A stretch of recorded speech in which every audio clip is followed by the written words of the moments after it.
Hey, FlimsyLunchTray here, and welcome to our Friday edition video, where I'm going to be featuring the Tier 10 German Battleship, Battlecruiser the Schlieffen. And this ship, I have to say, I've had quite a lot of fun in.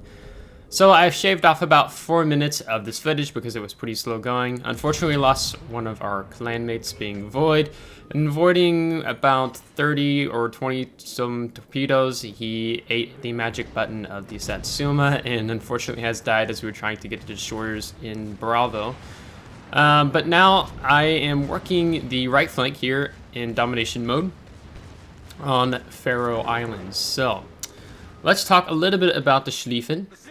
So Schlieffen is really good battleship.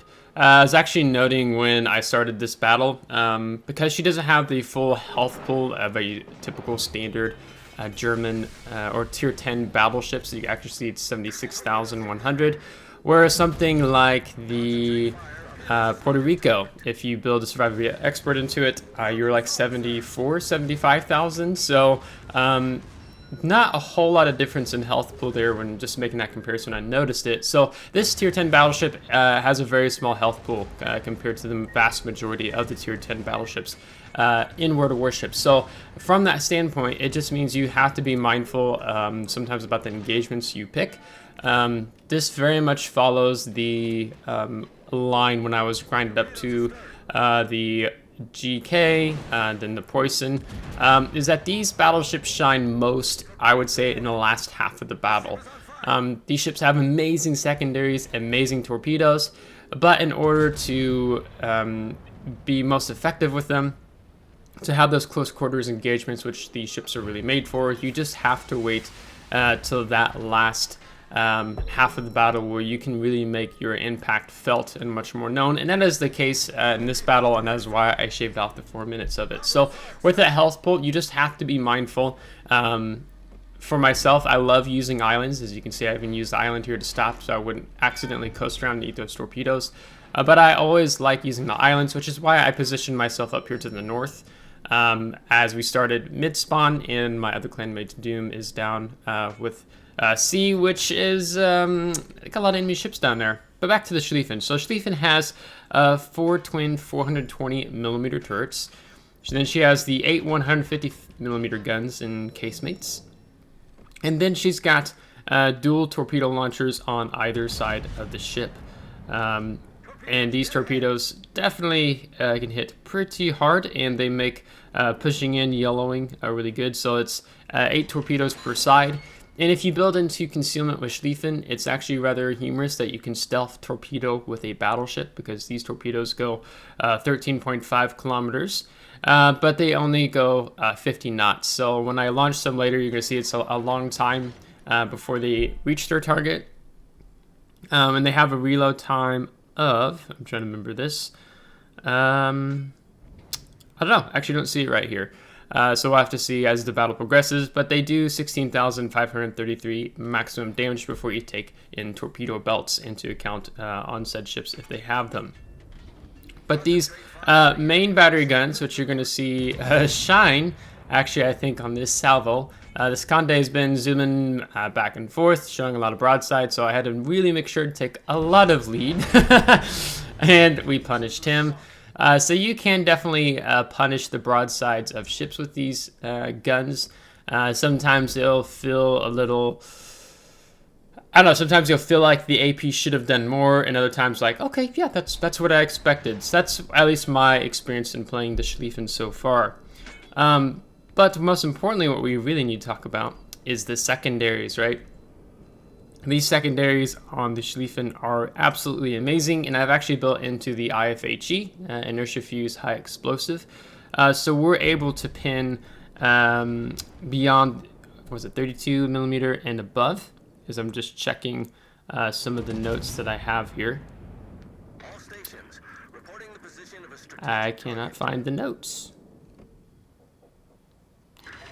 I mean, the secondaries are really strong whether they have IFHE or not. I like to build into them because I want to be able to do more damage, especially into like bow-in cruisers, as an example. And I can just throw on the bottom here what they pin For some reason, I didn't get that written down correctly in my notes here.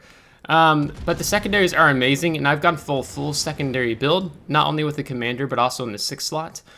So the reload time I have on the main battery guns, it's not the main battery modification 3. I think it's called the auxiliary armaments modification 3 or something like that.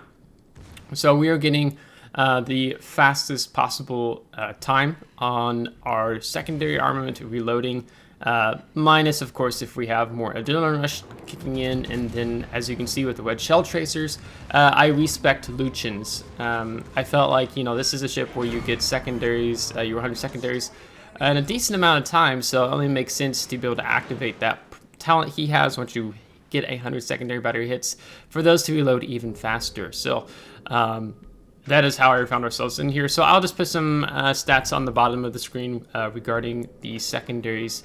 So they're just amazing. They're really good. And we'll even be doing the upgraded commander build tomorrow and talk more about that. Here, the Vermont has made a mistake. He stepped into the midst of Bravo. And this is a fight that I definitely want to take. So you can notice his health pool is at 48,000. Looks like he's healing now. So you can see by the time our secondaries start doing a lot of damage to him and we get some main battery shells off here, just that he's not going to live for very long. So this is a situation where we see now the Zorky is off to the left, which is great. I was a little worried about his torpedoes. So him not being in the picture is good. So we're just going to keep that island between us and the Zorky, and we'll keep moving up here a bit farther. I know I can show the guns here as we get the secondary battery reload time reduced with the talent we have. So now our secondaries are firing even faster. But with the longer reload times of the Vermont, I'm still being mindful of trying to stay angled. Schlieffen tends to eat a lot of 134 secondary hits later. Tends to eat a lot of pin damage. Just because of her armor. She's a battleship, but she leans more into that battlecruiser category just because you can definitely eat pins, full pins, even angled like this. We're not always gonna bounce everything fired at you unless it hits your main belt. So you just have to be mindful of that. So that's another reason why you are often will find yourself, or I find myself, I want to utilize the islands. I want to pick on these engagements. I want to mitigate how many enemy ships can be shooting at me. So the Zorky has gone down, but he got his torpedoes off, so we're just going to go ahead and kill the throttle, as I was a little concerned about that. But I just don't want to be sitting duck out here in the open if the enemy Satsuma decides to take a shot at me. So now our goal is to flip the Bravo cap. Now, the other thing I have not discussed yet is the hydroacoustic search. So the hydroacoustic search originally was 6 kilometer to detect ships, but then they nerfed it down to 5.5 because they felt it was a little too strong. You can detect torpedoes at 3.75 kilometers away, and you're pretty speedy. You have among some of the fastest speeds for a Tier 10 battleship. I'm not exactly sure how she compares with the Bourgogne or the Republique, or, you know, even, for example, the Tier 9 American premium battleship, the Georgia, with speed boosts. You can definitely break out to 40 knots. I've seen some people run brisk on Schlieffen just to get the most out of her speed. I do not run brisk because that means you have to give up some other skills with what I've taken here on the Schlieffen. The other thing that makes this line unique when Wargaming introduced it was her fast damage control teams. It doesn't have the standard ones. This is what you'll find that was really notable about Russian battleships, is they have this short action time of the damage control team, but quick reload time. So let's say like 10 seconds, and then in 40 seconds, your damage control team is back up. And so with that, it works pretty good. So you're going to be able to see the build again tomorrow, and I'll kind of discuss that a bit further. Yeah, so you only get a limited amount of them, of course, so you really want to take the skill that allows you to have additional heals, additional fast damage control teams, as that is quite helpful here. Now here I'm fishing with the depth charge airstrike to see roughly where the Bourgogne is, as I just want to know which way is he going to go. The Shimakaze is flipping A, so I expect him to come down towards Bravo once he's finished A, so I'm making sure I'm keeping mindful of when I'm going to be lit here, because I expect him to come down this way. Now here you get to see us using the torpedoes here. So this Bourgogne, I think he's going to sail in front of the island at F3. So we went ahead and dumped them. Probably could have actually just dumped them both at the same time, but I wanted to be a little bit staggered. So we are detected, so that means the Shimakaze player is going to come down this way. In terms of a max conceal build, we are sitting at 12.6 kilometers. So that means that you only have a 0.1 kilometer window before your secondaries start opening up. So your concealment in this battleship is fantastic, just really good in total. Another thing I need to make mention of is your deck armor is 50 millimeters. And then you actually, what's interesting on this battleship is you have a 60 millimeter bow, or icebreaker bow, I should say. So you're a little bit more tanky per se in the front, but your armor scheme is still weak as we get a torpedo hit there on the Bourgogne. So again, that's something you just have to be mindful of when playing the ship. And I've been detected long enough, I'm about to pop my last hydroacoustic search.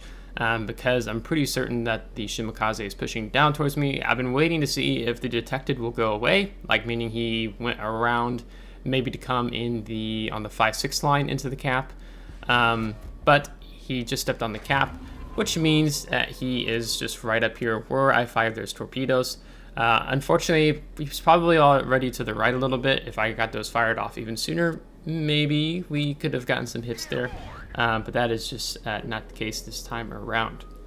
These torpedoes also have a probably pretty decent reaction time for enemy ships to try to avoid, because these are the same identical torpedoes you find on the Elbing, these slow 50-knot torpedoes.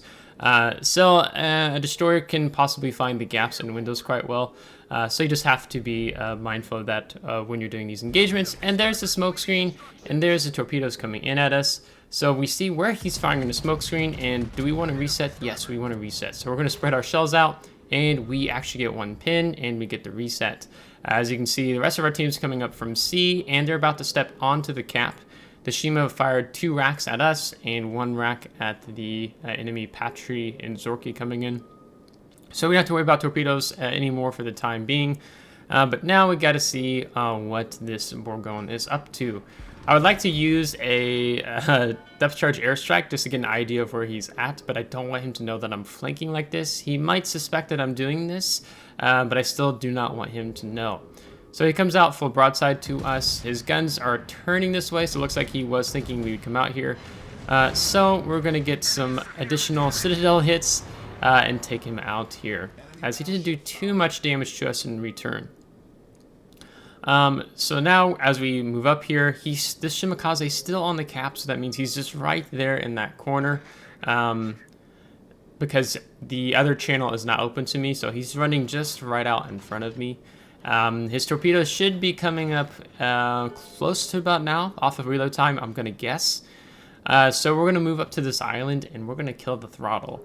We only have 22 seconds left on our hydroacoustic search, so that makes it a little difficult for us to continue trying to chase, one of the most well-known torpedo destroyers in the game. But we just went dark, so he did. He's still farther off to our left. I doubt myself here. I'm not entirely sure, so I'm going to ping both sides because I'm just not sure, and I say that in chat. But in case the Shimakaze does go this way, I don't need to have hydroacoustic search to have a sixth sense about torpedoes. Sometimes I very much pull noob moves and eat a lot of torpedoes, but if I was a Shimakaze player, I think in my mind I would want to dump torpedoes behind this side of the island, and I probably wouldn't dump them all at the same time. I'd probably dump them in waves. So this Shimakaze player has definitely been skilled in what he does. So that is why we stopped behind the island. Often when you're in these engagements where you're chasing enemy destroyers, you want to take a chill, like wait a minute, like wait 10, 15, 20 seconds behind an island just to see if there's any torpedoes come past, and then move out. Sometimes, of course, you can still eat torpedoes, but that's kind of the name of the game. But when you can just be mindful, it helps, because if we would have kept going there, the Shimakaze definitely would have just finished us off there. But we're about to hit 1,000 points, and that's going to be game for us here in the Schlieffen. I'm probably going to have more another video or so with Schlieffen. I had another video clip I was thinking about using, and then I looked and I was like, oh, it's a Ruffle Stomp. It's probably not as exciting as maybe this one.